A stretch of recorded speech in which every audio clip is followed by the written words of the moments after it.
안녕하세요. 이찬영 부동산입니다. 오늘은 2025년 2월 6일 158편에 이어서 159편 하루에 이제 두 개를 제가 방송을 하게 됐어요. 뭐 꼭 이거 좀 우리가 알고 지나가야 될 것 같아서 제가 저 나름대로 이해하고 있는 거를 미국의 관세와 캐나다 경제 그리고 부동산에 미치는 영향을 우리가 알아야 되지 않겠느냐, 네, 그런 생각을 가지고 제가 한번 풀이해 본 거예요. 지금 그 이제 관세를 트럼프가 매긴다 얘기를 했을 때 뭐 일단 30일 유예가 됐지만 그 캐나다의 중앙은행장이었던 그 스티븐 폴러스라는 사람이 얘기한 게, 우리 캐나다의 경제는 미국의 관세를 이길 만한 상태가 아니다. 이길 수 없다. 그 상황에 우리가 망한다는 얘기야. 쉽게 얘기해서 업섭할 수 없다. 그리고 지금 우리가 지난 2년 동안 엄청나게 힘들었다. 우리 경제가 지난 2년 동안, 잘 들으세요, 지난 2년간 굉장히 어려웠다는 거죠. 어려웠는데고 이제 투자도, 비즈니스에 투자를 하지, 사람들이 투자하지 않는다는 거예요. 왜냐하면 경제가 어렵고 경제가 불확실하니까 투자를 안 하는 거죠. 경제가 좋아 보여야, 장사가 잘 될 것 같아야 투자를 하는 거지, 장사가 안 되고 있고 전망도 흐리고 장사가 더 안 될 것 같은데 누가 투자하겠냐는 거죠. 그러나 투자를 해야 장사는 거꾸로 되는 거예요. 그죠? 그래서 투자가 desperate 하는 거죠. Economy desperate for business investment. Everything weak 하다는 거죠. 예, 그리고 또 이 테리프가 관세를 매긴다 그러면 캐나다 경제가 더 나빠지기 때문에, 더 나빠질 거라고 많은 사람이 예측하기 때문에 캐나다에 투자하는 것 자체를 꺼리는 거죠. 캐나다 기업인뿐만이 아니라 외국에서 캐나다에 투자하는 것을 꺼린다. LG에서도 캐나다에다가 그 배터리 공장을 윈저에다 줬잖아요. 투자한 거잖아요. 그죠? 이제 그런 것들을 안 한다는 거죠. 왜 하냐, 여기서 관세를 내고 미국으로 수출해야 되는데 캐나다에다 팔아먹으려고 공장 짓는 게 아닌데, 미국에 팔아야 될 텐데 미국에 가려면 관세를 내야 된다. 그러면 뭐하러 캐나다에다 공장을 줘? 미국에다 짓지. 그런 생각을 하겠죠, 기업인들이. 그래서 실제적으로는 그런 관세 위협이 나오면 이미 어려운 경제가 더 어려워진다. 그런 얘기예요. 지난 2년간 굉장히 어려웠다. 그러나 우리가 지난 2년간 경제가 어려웠음에도 불구하고 우리가 잘 못 느낀 거는 뭐냐면, 외국 이민을 많이 받아서 이민자들이 가져온 돈 때문에 나름대로 GDP, 스pen딩이 이루어졌다는 거죠. 돈을 썼기 때문에 우리가 그게 가려져서 잘 모르는 거예요. 우리 경제 성장이 1%다, 1.5%, 2%다 그러는데 실제로는 리얼 그 GDP나 우리 캐나다가 만들어낸 GDP는 실질적으로 그렇지 않다. 그거는 이민자가 만들어낸 GDP라는 거죠. 쉽게 얘기해서. 그래서 엄청나게 어려웠다는 얘기예요. 미국은 지금 현재 뭐 경제가 사실 좋잖아요. 그래서 큰 대기업들이 빅박스 그런 큰 IT 기업들이 엄청난 투자를 하고 있잖아요. 그죠? 그런 거 투자를 하고 있는 거에 비해서 캐나다에서는 눈치만 보고 있고 미국 눈치만 보고 있다. 미국에서 큰 떡이라도 하나 굴러 들어오면 우리 그거 먹고 살겠다는 생각이잖아요. 그래서 기업들은 미국이 돌아가는 걸 보고 투자할 가치가 있다고 생각할 때까지 투자를 보류하고 있다. 그런 상황이에요. 이렇게 어렵다는 거죠, 캐나다가. 여기다가 관세 폭탄을 맞는다? 큰일이라는 얘기를 하고 있는 거예요. 그래서 관세가 굉장히 어려운 거예요. 캐나다에서는 정말 준비되지 않은 상태 내에서 폭탄을 맞는 거예요. 우리가 이제 잠깐 여기서 우리 뱅크 오브 그 캐나다가 그동안 이제 금리를 좀 많이 내렸잖아요. 그죠? 금리를 많이 내렸는데 그동안 어떻게 했냐. 지금 좀 뭐 거의 0% 금리에서 5%까지 급격하게 올라왔잖아요. 그래서 지금 내려가는 거 굉장히 가파르게 내려가고 있어요. 미국은 이렇게 안 내려가고 있잖아요. 안 내려가는데 우리만 급격하게 내려가니까 어떤 일이 벌어지느냐. 똑같은 돈을 미국에다 주면 미국은 금리가 높고 캐나다는 금리가 낮으니까 돈은 금리가 높은 데로 가잖아요. 그러니까 캐네디안 달러가 급격히 추락했잖아요. 그래서 뭐 거의 한 70센트 아래로 내려갔잖아요. 지금 뭐 70센트까지 리커버리 했다고 그러는데 아직 오늘 뭐 환율을 못 봤지만 뭐 67, 68, 뭐 67, 막 이랬었잖아요. 그죠? 그 금리가 그 환율이 굉장히 나빴는데 캐나다 루니가 추락한 거잖아요. 근데 그게 이제 지난달에 이제 금리 다시 내려서 3%까지 내렸고 연말에 거의 2%에서 2.25까지 저는 간다고 봐요. 왜냐면 지금 인플레이션이 1.8%인데 왜 금리가 이렇게 높으냐는 거예요. 1.8%면 한 0.5%, 2.3%, 2.25. 그럼 라이트예요, 그게. 제가 보기에는. 그렇게 보거든요. 그래서 지금 경기도 안 좋고 또 관세 문제 때문에 기업들이 더 어려울 때 금리를 더 내려야 된다는 게 이제 제 생각이거든요. 그래서 그 팀 맥칼럼 저 BOC 총재도 이제 그 테리프 문제 때문에 관세 문제 때문에 금리를 선제적으로 내린 거다라고 얘기를 하고 있어요. 굉장히 어려운 거죠. 그래서 금리를 내려야 된다. 그런 얘기예요. 근데 우리 지난 그 2, 3년간을 보면 지난 2년간 경기가 어려웠잖아요. 2023년, 24년 경기가 왜 어려우냐? 바로 이거예요. 금리예요. 금리. 지금 인플레이션 때문에 금리를 올렸지만 인플레이션은 실질적으로 보면 2022년도 6월 달을 피크로 딱 때리고 그다음에 2022년 4월 달 4Q 4, 4분기부터 내려가기 시작해요. 금리가. 금리가 아니라 인플레이션이 내려가기 시작했어요. 여기가 완전히 그 골든 크로스 지점이죠. 골든 크로스가 되는지 데드 크로스가 되는지 모르겠지만 실질적으로 인플레이션은 내려가고 있는데 금리는 올라가고 있어요. 인플레이션 내려가면 이때쯤에서 금리도 내려야 되는 거죠. 이렇게 따라서 이렇게 이런 식으로 얼마나 자연스러워요. 근데 인플레이션은 이렇게 그냥 바닥을 향해서 내려가고 있는데 금리는 계속 올리고 있다가 지금 문제 1년, 2년이 지나고 나서 금리를 내리기 시작한 거예요. 2년이 지나고 나서 금리를 내리기. 1년 6개월 정확하게. 1년 6개월 지나서 금리를 내리기 시작한 거예요. 이미 인플레이션은 바닥인데 인플레이션 목표 밑으로 내려간 지 벌써 1년이 지났는데 금리는 5% 계속 유지하고 있었던 거죠. 그러면 인플레이션이 2% 이하로 내려가 있는 상태에서 그리고 금리를 5%를 가져가면 경제는 굉장히 고통스러운 거죠. 죽는 거예요. 미국하고 달라요. 캐나다는. 그죠? 그렇게 된 거예요. 근데 실질적으로 결국은 이때 인플레이션 내려가면 이때부터 경제 성장이 추락하기 시작한 거예요. 굉장히 저조하게 경제 성장이 깔아앉은 거예요. 이때 이민자를 많이 받아서 1% 내외가 된 거지. 이민자를 안 받았다면 실제로 마이너스로 벌써 내려가 있을 거라는 거죠. 그게 스티븐 폴러스가 한 얘기예요. 굉장히 어려웠다는 거죠. 금리를 더 내려야 된다는 거죠. 그래서 빨리 더 내려야 되는데 그래도 나름 뭐 미국보다는 우리가 빨리 내리고 있죠. 미국하고 경제 환경이 다르니까. 그죠? 그래서 근데 미국이 우리가 관세를 내리면 어떤 일이 벌어질 것이냐. 미국이 25% 관세를 매기겠다. 그러면 캐나다는 그럼 보복 관세를 매긴다. 그러면 우리도 보복 관세를 매기겠다 그러잖아요. 그럼 과연 그게 무엇을 의미하느냐 생각해 보자. 이제. 캐나다가 미국으로 물건을 팔아야 되는데 물건을 팔 때 미국이 25% 관세를 매긴다. 그러면 그건 캐나다가 내는 돈이 아니에요. 미국의 그 캐나다 물건을 사가지고 가는 사람이 25% 관세를 내는 거죠. 미국 사람이 내는, 캐나다 사람이 내는 게 아니에요. 근데 문제는 뭐냐면 그러니까 캐나다 물건이 100원짜리가 미국 가면 수입할 때 25원을 더 세금을 내야 되니까 125원에 팔게 되겠죠. 그럼 미국 소비자가 25원을 더 25% 내야 되는 거죠. 미국 소비자가 그러면 캐나다 물건을 살까? 똑같은 물건이 멕시코에서 나왔거나 아니면 뭐 프랑스에서 나왔거나 그러면은 그거 사겠죠. 거기가 세금이 없다면. 근데 뭐 멕시코도 관세가 있고 프랑스도 관세, EU에도 관세가 있다 그러면 뭐 결국 미국 소비자 물가만 올라가는 거죠. 그죠? 근데 지금 현재는 캐나다와 멕시코에 대한 얘기만 하고 있으니까 미국 소비자 캐나다 물건을 살 때는 딴 데 건 안 매긴다고 보면 25%더 내야 되는 거죠. 그럼 캐나다 물건 안 사겠죠. 캐나다 물건 안 사면 캐나다 수출이 줄어들고 기업이 이윤이 떨어져서 이제 장사가 안 되니까 투자도 안 할 거고 감원하겠죠. 그럼 실업자가 늘어나겠죠. 그러면 캐나다 공장을 미국으로 옮길 가능성이 있죠. 캐나다 사람이 투자한 공장만 있는 게 아니라 뭐 한국, 일본, 유럽, 중국에 투자한 공장들은 캐나다에 공장을 갖고 있을 필요가 없어요. 왜냐하면 25% 관세 내가면서 여기서 공장 돌릴 이유가 없이 그 공장을 뜯어다가 미국으로 옮기면 되겠죠. 그럼 그 공장에서 일하던 사람은 다 실업자가 되는 거죠. 그죠? 그게 바로 캐나다의 공장 미국으로 옮겨요. 이거를 미국이 트럼프가 노리는 거예요. 캐나다나 멕시코에서 공장 짓지 말고 미국으로 와서 저라는 거예요. 그런 얘기를 하고 있는 거예요. 그런데 문제는 뭐냐? 이제 25% 관세 매긴다 그러다 30일 지나서 야, 그리고 없던 일로 하자. 없던 일로 했어요. 그러면 옛날로 돌아갈 것이냐? 아니죠. 앞으로 한국이나 일본이나 유럽이나 중국에서 캐나다에 공장을 안 짓죠. 왜냐하면 언제 이런 일이 벌어날지 모르잖아요. 뭐하러 리스크 테이킹을 해요?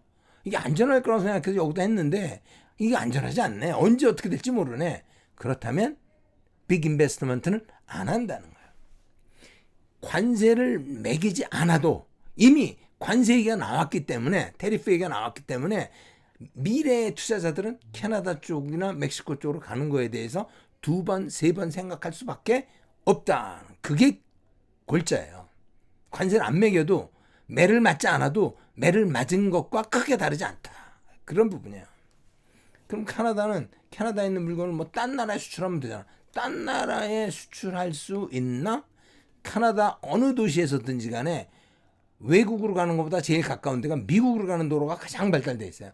캐나다의 주와 주 간의 거래 그 프로빈스 간의 그 거래보다 어디에서 어떤 물건을 만들지 간에 미국에다 파는 게 제일 편하게 돼 있어요. 시설 인프라 자체가 그렇게 돼 있어요. 그래서 모든 공장이 그 국경에 있잖아요. 그죠? 왜? 그래 미국으로 파니까. 온타리오에서 물건 만들어서 퀘벡에다 파는 거는 관심이 없고, 온타리오에서 물건 만들어서 미국에 파는 게 관심이 있고, 퀘벡 사람은 퀘벡에서 물건 팔아서 미국에 파는 게 관심이 있고, 온타리오나 사스카츄와 매니토바에 파는 거에 크게 관심이 없어요. 왜냐하면 로지스틱스가 어려우니까. 주 간의 거래가 어려워요, 캐나다는. 그래서 미국 아닌 다른 나라로 수출할 수가 없어. 그러면 그냥 관세를 두드려 맞고 그냥 말아야 되는 거죠. 내 물건을 퀘벡에다 팔면 세금은 없지만 팔기가 어려운 거예요. 여러 가지 이유 때문에. 레귤레이션이 달라요. 캐나다 안에서도 주마다 레귤레이션이 달라가지고 라이센스도 다르고, 그래서 실제로 주와 주 간에 거래하는 게 미국과 거래하는 것보다 더 복잡하다는 거죠. 웃기는 나라죠. 그죠? 또 그래서 이제 미국이 관세를 내면 캐나다는 그러잖아요. 그럼 우리도 보복 관세를 내리겠다. 보복 관세를 하면 나만 힘든 게 아니라 너도 힘들다. 우리 같이 힘들어 볼까? 과연 미국이 힘들까요? 캐나다 경제는 캐나다 경제 70% 수출의 70%가 미국에 의존하고 있고, 미국은 15%만 캐나다에 의존하고 있어요. 그럼 같이 때리면 누가 더 아프겠냐는 거죠. 미국의 경제는 캐나다의 10배예요. 미국 물건을 우리도 보복 관세를 해가지고 25% 보복 관세에서 우리가 미국 물건을 살 때 보복 관세를 매겨. 그 관세 누가 내? 수입상이 내겠죠. 캐나다 사람이 그 25% 내고, 미국의 100불짜리 우리는 25불을 캐나다 정부에다 내고 125불에 가져오는 거잖아요. 그럼 여기서 팔 때 125불에 팔 거 아니에요. 이윤이 뭐 안 붙인다 그러면 125불에 팔면 우리가 100불짜리를 125불에 사야 되잖아요. 25불 더 내고 사야 되잖아요. 그러면 결국 관세는 누가 내느냐? 내가 내는 거예요. 뭐 캐나다 누가 딴 사람이 내주는 게 아니라 우리 소비자가 내는 거야. 그러면 이제 여기처럼 뭐 공장이 뭐 옮기고, 그럼 미국 공장이 캐나다로 옮기나? 안 옮기죠. 절대 그런 일 없죠. 그죠? 그러면 미국 기업이 캐나다에다 못 팔면 딴 데, 그 캐나다는 크게 미국과 관계없어요. 보복 관계 매기든 말든 관도라는 거죠. 그렇지만 한 가지 키가 있어요. 미국이 가장 데스퍼레이트하는 건 캐나다의 에너지예요. 그래서 지금 전체적으로 보면 관세가 캐나다 경제에는 심각한 영향을 미치는 것에 비해서 미국은 크게, 우리가 보복 관세를 왜 매겨? 보복 관세라도 하지 말지. 좀 물건이라도 싸게 사게. 우리가 보복 관세 꼭 해야 되냐? 누구를 위해서 하는? 누구를 위해서? 정부 세금 더 받으려고? 캐나다 세금 그러지 않아도 많이 내잖아요, 우리가. 그래서 캐나다와 미국의 무역을 좀 잘 보면 캐나다 수출의 75%가 미국으로 가요. 수입의 30%를, 수입의 50%는 미국에서 수입하고, 수출의 75%가 미국으로 수출해요. 미국은 수출의 17%가 캐나다로 가고, 수입의 12%가 캐나다에서 받는 거죠. 그러니까 미국은 크게 전체적으로 보면 15% 의존도가 있고, 캐나다는 뭐 70% 가까이 의존도가 있는 거예요. 근데 캐나다가 수출하는 게 주로 뭐냐? 75% 이게 355 빌리언 달러. 그러니까 3,580억 불. 이게 주로 에너지가 반이에요. 에너지라는 원유, 가스, 전기, 우라늄, 이게 반이에요. 그 다음에 자동차라는 게 뻔하잖아요. 뭐 캐나다 자동차 회사 있나요? 뭐 GM, 크라이슬러, 뭐 포드, 얘네들 하청 공장이잖아요. 우리 그 조립 공장 우리 갖고 있잖아. 그거 조립해가지고 보내는 거예요. 우리가 부품 몇 개 팔아먹고, 그 다음에 레이버, 인건비 받아먹고 타는 거예요. 이거 사실 미국 회사잖아요, 자동차. 그 외에 지하 자원들 파는 거예요. 그거 없어요, 캐나다는. 그러니까 캐나다는 거의 원시적인 산업만 있는 거예요, 지금 현재. 게다가 심지어 원유 같은 경우에는 다른 나라 원유 가격에 비해서 30% 디스카운트해서 팔고 있어요. 왜? 캐나다 원유의 90% 이상은 미국으로 수출하니까. 미국밖에는 팔 데가 없어요. 왜? 딴 데 팔면 되잖아. 딴 데 못 팔아요. 어떻게? 왜 못 팔아? 한국까지 갈 수가 없어. 원유를 어떻게 보내냐 이제 한국까지 가야 거기다 유선에 실어서 외국에 보내야 되는데 갈 수가 없는 거야. 물론 뭐 탱크에 실어서 가고 아니면 또 기차에 실어서 가면 되겠지만 비용이 많이 들잖아요. 그죠? 캐나다 원유는 싸게라도 미국에다 파는 게 낫다. 그래서 미국에다만 팔고 있어요. 이 캐나다의 그 경제의 아주 핵심에 이게 사실은 안타까운 현실이죠. 그래서 심지어 뭐냐면 우리가 엘버타의 석유를 미국에다 팔고 그다음에 퀘벡이나 그 이스턴 프로빈스들은 모자라는 석유를 미국에서 사다 써요. 엘버타 거 쓰는 건보다 미국에서 사다 쓰는 게 더 가깝고 더 편하니까. 그리고 그렇게 프로빈스 간에 거래하는 게 어려워요. 왜냐하면 레귤레이션이 다 다르고 서로 간에 레귤레이션을 인정하지 않고 그래서 그거를 레귤레이션을 그 연방에서 그걸 해결해가지고 통일화해서 뭘 해야 되는데 아무도 그걸 하려고 하지 않는다. 이 여러분들. 심지어 뭐냐면 엘버타에 있는 석유를 미국에다 싸게 파느니 그 밴쿠버 쪽으로 가져가서 밴쿠버에서 팔자. 그래서 우리가 했던 게 뭐냐면 그 퍼시픽 마운틴 파이프라인이잖아요. 마운틴 그 밴쿠버 쪽으로 엘버타에서 밴쿠버 쪽으로 가는 파이프라인을 만든 거잖아요. 그쪽으로 우리가 실어 나올 수 있는 파이프라인의 캐패시티가 약 90만 배럴 per day 하루에 90만 배럴 정도 보낼 수 있어요. 미국으로 얼마? 400만 배럴 보내요. 하루에 우리가 얼마 정도 생기냐? 500만 배럴 정도 600만 배럴 정도 생산해요. 그래서 우리가 일부 쓰고 500만 배럴을 수출하는 거예요. 그래서 이제 동쪽으로 그 대서양 쪽으로 가면 얼마나 좋겠어요. 그죠? 대서양 쪽으로 보내려고 그러면 그 대서양 쪽으로 이제 파이프라인을 만들어야 되는데 몬트리올에서부터 그 대서양까지 만드는 거가 12 빌리언이 드는 비용이 있어요. 근데 그거를 퀘벡에서 그걸 못 짓게 해서 거기를 하면 한 100만 배럴 정도 하루에 100만 배럴 정도를 우리가 유럽으로 수출할 수 있어요. 뭐 독일이고 뭐 이쪽으로 지금 가스 뭐 석유 없어가지고 엄청나게 그 추위에 떨고 있잖아요. 그쪽으로 수출하면 되는데 실제적으로는 우리가 파이프라인 질서 퀘벡에서 리젝트한 거예요. 우리 몬트리올 지나면 몬트리올의 식수를 오염시킬 가능성이 있다. 그러니까 우리 지나갈 수 없다 그러는 거예요. 아니 토론토 캐나다 전체를 다 파이프라인 지나가고 있는데 그러면 캐나다 사람 다른 동네 사람은 식수 오염 안 되고 몬트리올만 식수 오염이 되나? 안 된다는 거예요. 퀘벡이 정말 그 캐나다에서는 제가 보기에는 완전히 이게 뭐 뺑더거멈 같은 동네예요. 전 그렇게 생각해요. 그래서 뉴브런스윅까지 갈 수 있는 파이프라인이 12 빌리언 정도의 코스트가 비용이 들어가요.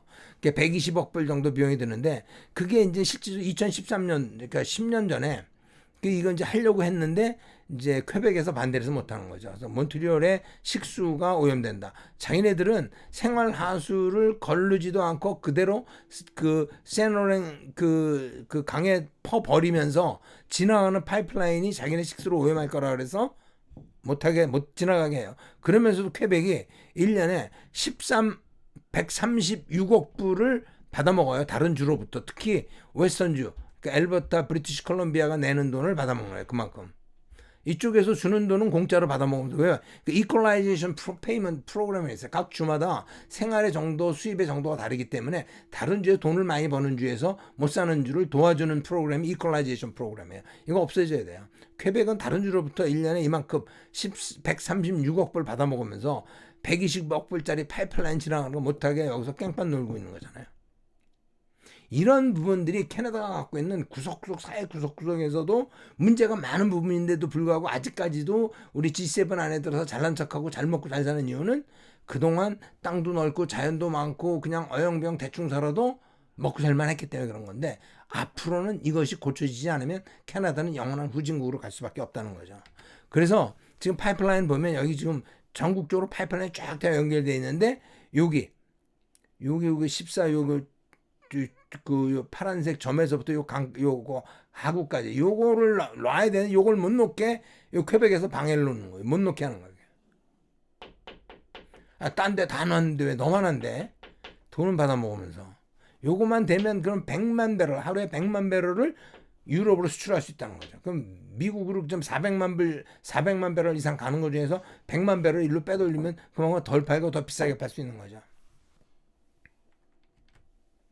그래서 이제 미국이 그 트럼프가 테리프 관세 문제를 끄집어낸 게 왜 그러느냐? 미국은 사실 미국 국내에 문제가 있죠. 미국은 무역 적자, 엄청나게 무역 적자, 재정 적자. 재정 적자라는 건 뭐냐면 예산에 비해서 우리가 지출이 더 많은 거예요. 세입에 대해 세출이 훨씬 더 많은 거죠. 그래서 1년에 약 한 1.8 트릴리언 달러, 1.8조 달러만큼의 예산이 적자예요. 그리고 누적 적자가 36 트릴리언 달러예요. 36 트릴리언 달러.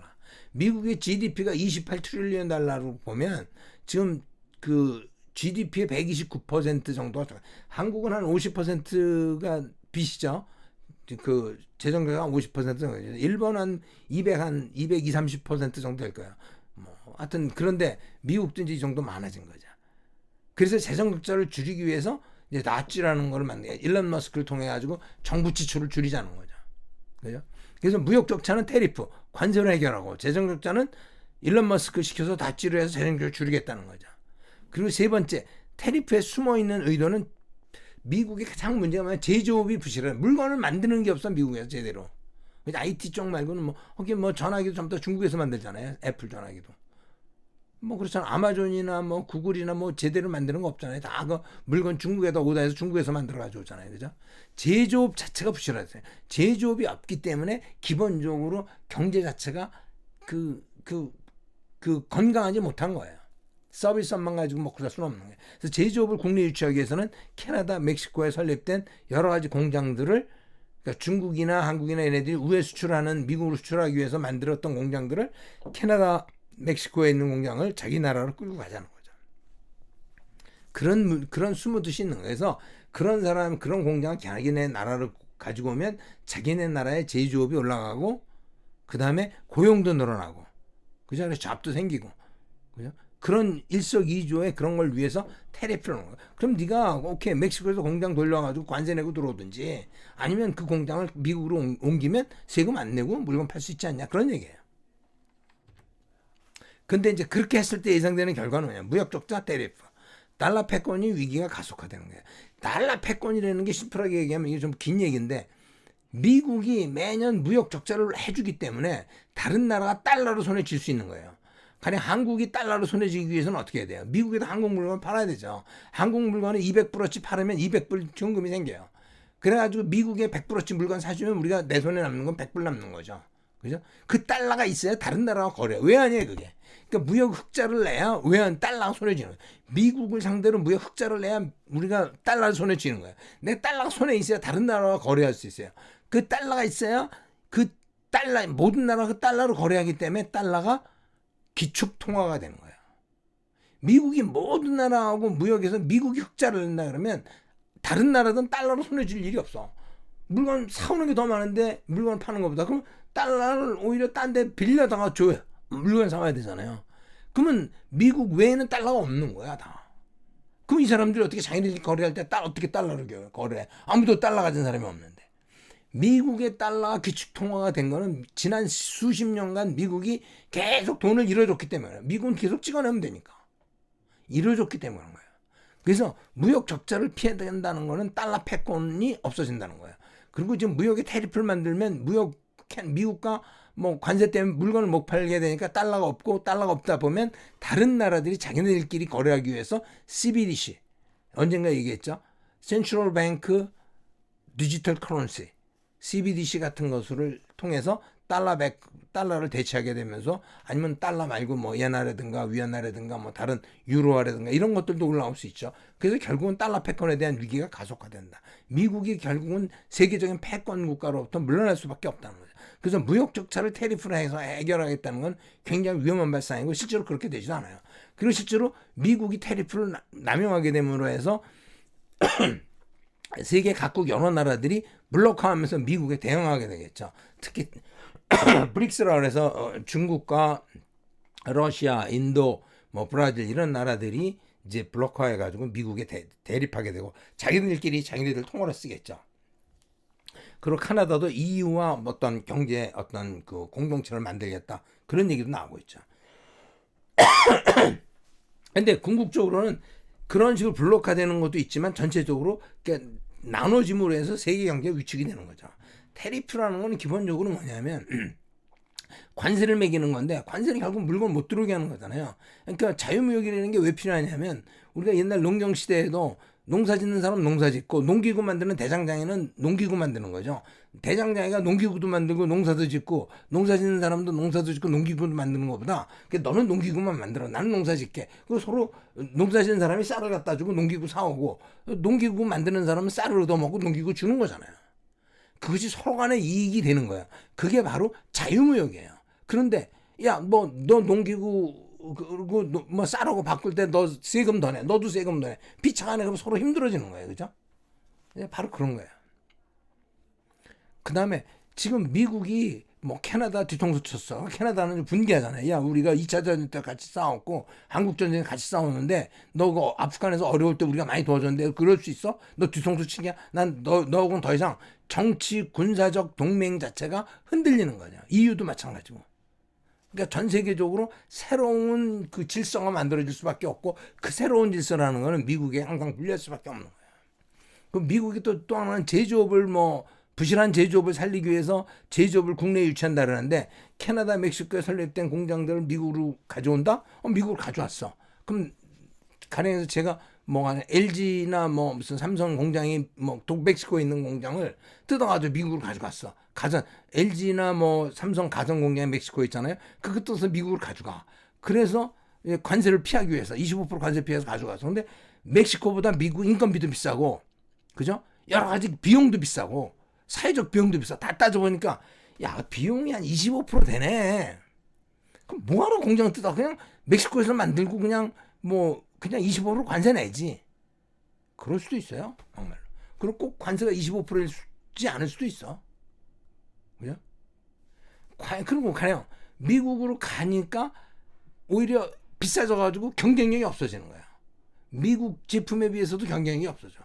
그랬을 때 과연 그 제조업이 계속 유지가 되겠느냐는 거죠. 결국 농부가 농기구를 만들겠다고 주접을 떠는 거나 다름이 없는 거예요. 그래서 세계 경제가 위축되면서 일어날 수 있는 게 뭐냐면 인플레이션이에요. 그래서 결국은 이러한 것도 인플레이션이 이어지면서 전 세계적으로 경제가 위축이 될 수 있다. 그런 얘기를 하는 거죠. 그래서 캐나다에서는 보면 단기적으로 보면 관세가 밀림을 해서 경제 위축이 되죠. 우리 경제 굉장히 어렵잖아요. 실업률이 급증하겠죠. 그죠? 그러니까 그렇게 되니까 경제 위축인데 금리를 내리다 보면 루니의 가치가 하락되죠. 루니의 가치가 하락이 되면 옛날에 1달러가 가령 70센트였는데 1달러 60센트가 되면 우리가 옛날에는 뭐 6불에 사오던 거 이제 7불 주고 사와야 되는 거잖아요. 그럼 물가가 올라간 거죠. 그죠? 물가가 올라가고 인플레이션이 되면 어떤 일이 있어? 경제가 위축이 되니까 금리를 내려야 되는데 인플레이션이니까 금리를 올릴 거 아니에요. 뭐 어떻게 해야 돼? 중앙은행도 난감해지는 거죠. 그리고 이런 상황이 되면 아무도 투자 안 해요. 그래서 물가 상승과 이런 룬이 같이 하라 경제 위축에 인해서 부동산의 그 원가도 상승하고 부동산 시장도 위축이 되고 불확실성 때문에 모든 경제 활동이 위축이 될 수밖에 없는 거잖아요. 그래서 단기적으로 보면 이게 완전히 캐나다 경제를 망치로 두드려 패는 거나 마찬가지예요. 근데 그런 일까지 일어나지 않는다고 보고 우리가 장기적으로 봤을 때 캐나다 경제는 일단은 당장 30일 내에 유예됐던 관세가 들어오지 않는다고 보면 캐나다에는 어떻게 보면 좋은 기회예요. 그동안 어영비영 게을르게 그냥 대충 해서 먹고 살던 캐나다 경제를 이제 리스트럭처링 해야 된다는 거죠. 구조 조정을 해야 캐나다는 앞으로 먹고 살 수 있는 거예요. 캐나다의 오리지널 캐네디엔 넓은 땅 가지고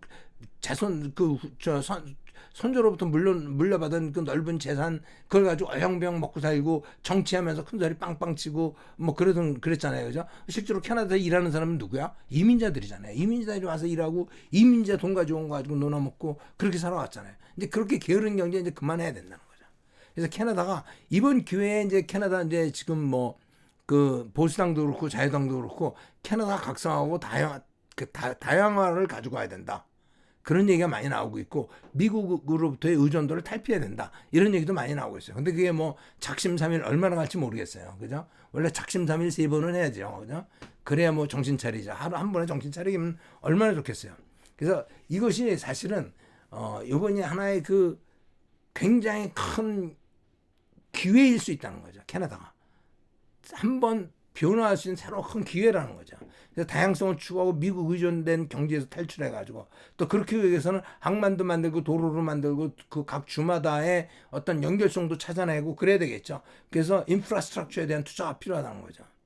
그 인터프로빈셜 트레이드, 그 각 주마다의 거래도 활성화시켜야 되고 그렇게 해서 경제적으로 캐나다가 미국에 의존하지 않고 경제적으로 독립해야 되는. 물론 미국에 전혀 의존하지 않을 수 없지만 가까운 나라하고 서로 간에 공통점이 많기 때문에 지금 75% 수출하는 거를 60%, 50%, 40%까지만 줄이면 성공한다고 보는 거죠.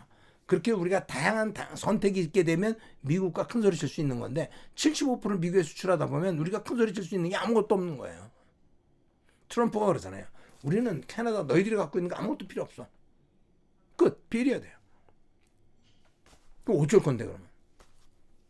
그래서 캐나다 기본 마인드 자체가 수동적이고 게으른 경제에서 탈피해가지고 그리고 1차원적인 자원 경제, 그러니까 오일 파먹고 뭐 우라늄 파먹고 뭐 이런 그 석탄 파먹고 이런 자원 1차원적인 경제에서 탈출을 해야 된다. 1차선에 탈출해가지고 정부 차원의 정부가 주도한 신기술 신산업을 모색해야 된다. 그렇기 때문에 정치인들, 깨어있는 정치인들이 필요한 거예요. 정치인의 필요성 바로 이럴 때 있는 거죠. 싸우라고 있는 게 아니라 정부 주도의 이러한 신기술과 신산업을 모색하고 그러한 것을 드라이브할 수 있는 그런 그 친기업적인 그런 멘탈을 갖고 있는 정치인들이 필요한 거죠. 그렇게만 된다 그러면 캐나다는 모든 걸 다 가진 나라예요, 사실은요. 자원도 있고 땅도 넓고 그다음에 그 새로운 이민자, 그러니까 우수한 인력들을 받아들일 수 있는 사회적 구조도 채돼 있고 그렇게 되면 가장 경쟁력이 있고 가장 부유한 나라로 재탄생이 가능하다는 거죠. 그 부동산 시장도 그걸로 해서 부활할 수 있는 거예요. 이것이 안 되면 뭐 부동산이고 경제고 뭐고 다 망하는 거죠. 그죠? 이류 국가로 전락하는 거야. 순간이에요, 순간. 아니면 차라리 미국과 합병하든지. 그래서 정리를 해보면 이제 부동산 쪽의 시장 환경은 퍼시티브 아까 똑같아요. 네, 금리, 가격, 매물 뭐 여러 가지 환경은 좋지만 부동산 쪽에서 경제 환경은 언서튼하죠. 정말 아까 말한 건 대박이 날 수도 있고 쪽박이 될 수도 있는 거예요. 캐나다는 경제가 지금 이 시점을 기준으로 앞으로 5년, 10년간 무엇을 할 것인가에 대해서 굉장히 지금 중요한 시점이잖아요. 그렇죠? 우리 개미들이 할 일은 아까도 말했지만 관망 일단 보자는 거죠. 세상 어떻게 돌아가는지 좀 보자는. 우리가 뭘 할 수 있는 게 없잖아요. 그죠? 그러니까 일단 관세가 이제 유보됐으니까 이제 그것도 보고 선거도 여러분들 꼭 투표하시기를 바랍니다. 오늘 여기까지 하고 뭐 두서없게 이런 저런 얘기 막 했는데 뭐 여러분의 도움이 됐으면 좋겠고 또 혹시 질문 있거나 그러시면 전화 주시면 제가 아는 한 성심껏 말씀드리도록 하겠습니다. 끝까지 시청해 주셔서 감사합니다. 여기까지 하겠습니다.